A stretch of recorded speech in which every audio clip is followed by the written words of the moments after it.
From matches that weren't supposed to be the main event, to entire nights becoming a snooze fest, here are the worst WrestleManias in WWE history. So let's start with WrestleMania 11. Not many people are fans of main events that feature non-wrestlers. In 1995, former NFL player Lawrence Taylor faced Bam Bam Bigelow. Sure, bring popular people to the ring to boost your ratings, but don't bring them to Mania. The match itself, on the other hand, boy was that a downer. Someone like Bam Bam got beaten easily by Taylor, who has zero experience in the industry whatsoever. We all know that wrestling is fake, but don't make it so obvious. Oh, and if you didn't know that it was fake, well, I'm sorry you had to find out this way. The next time you're watching an old John Cena match, how about you look closely at his 5-knuckle shuffle? Anyway, the NFL player beat Bigelow in such a simple way, fans were probably wondering why they bothered attending the event. It was just a forearm from the second rope. That's it. What a great start to the list. Hold on to your hats because it gets much worse. If you thought non-wrestling personalities in Mania were bad, wait till you get a load of gimmick matches.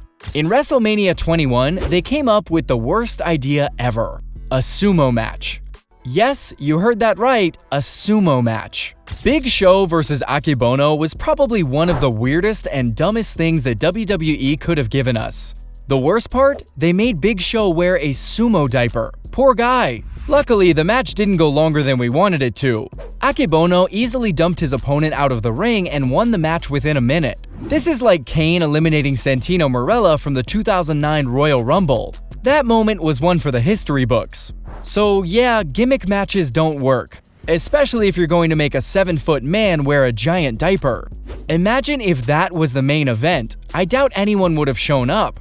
Speaking of short matches involving giants, remember WrestleMania 24? Kane beat Chavo Guerrero in just 8 seconds. This was probably the worst time to go for a bathroom break. Imagine thinking you can miss the first few minutes of a match because they all start with grappling and submissions. And get this, the ECW Championship was on the line. But to think that a third-gen superstar like Chavo couldn't give the Big Red Machine a decent fight is just insane to some fans. Looks like Vince McMahon was determined to kill the ECW title, even if it meant scheduling bogus squash matches like that. You see, these usually get a kick out of the audience. There's always an audible gasp or a big long boo.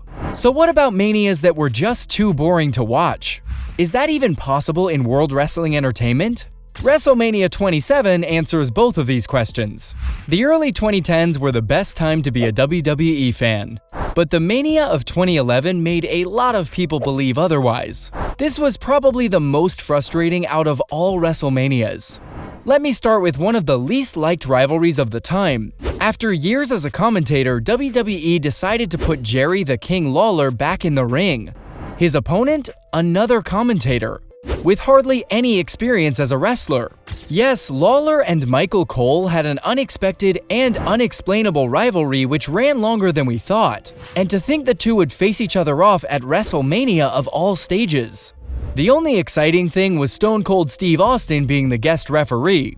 What was worse was Daniel Bryan defending his World Heavyweight Championship against Sheamus. Would I even call that defending?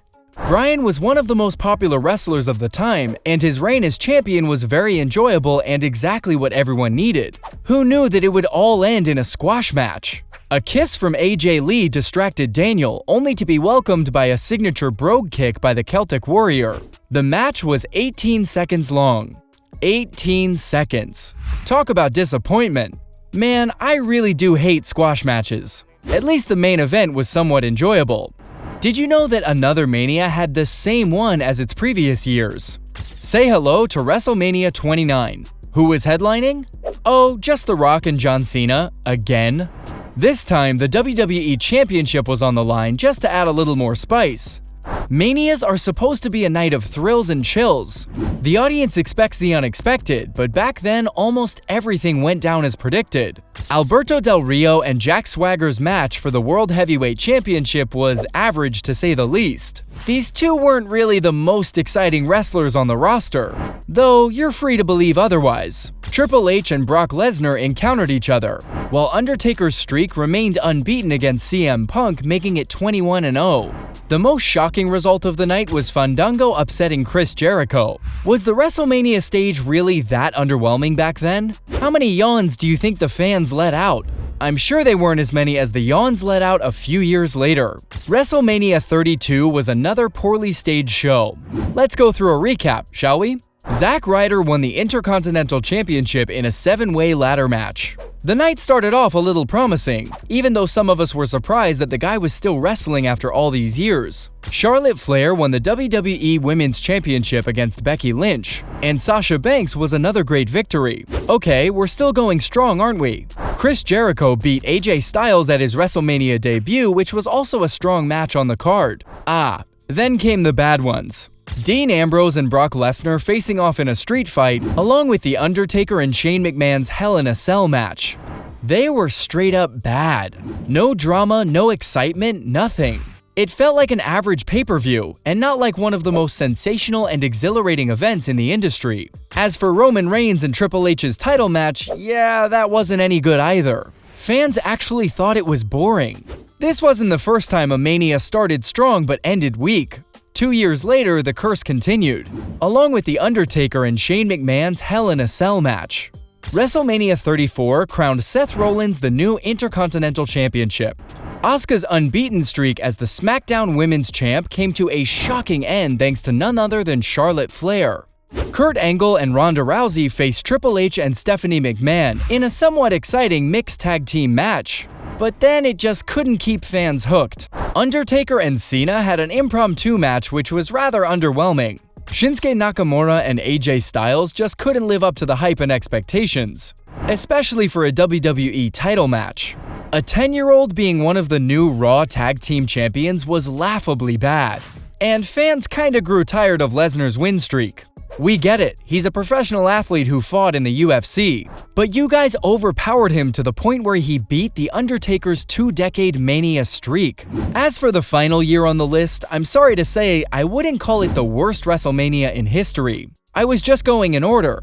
WrestleMania 36 was a 2-night extravaganza. This was due to the COVID-19 pandemic and the fact that there was zero audience in the stadium. That was honestly a really weird time to watch WWE. You realize how awkward matches are in complete silence. Now, this being a 2-night thing didn't necessarily mean that it would be good.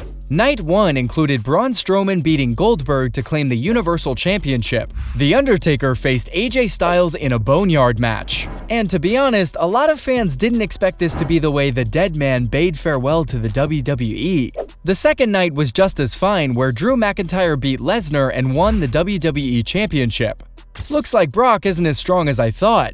The reason this wasn't a good Mania? The deafening silence. I don't know what was worse, an empty performance center or a bunch of screens of fans in the background. It all felt so dystopian. Luckily, WWE is improving its matches bit by bit.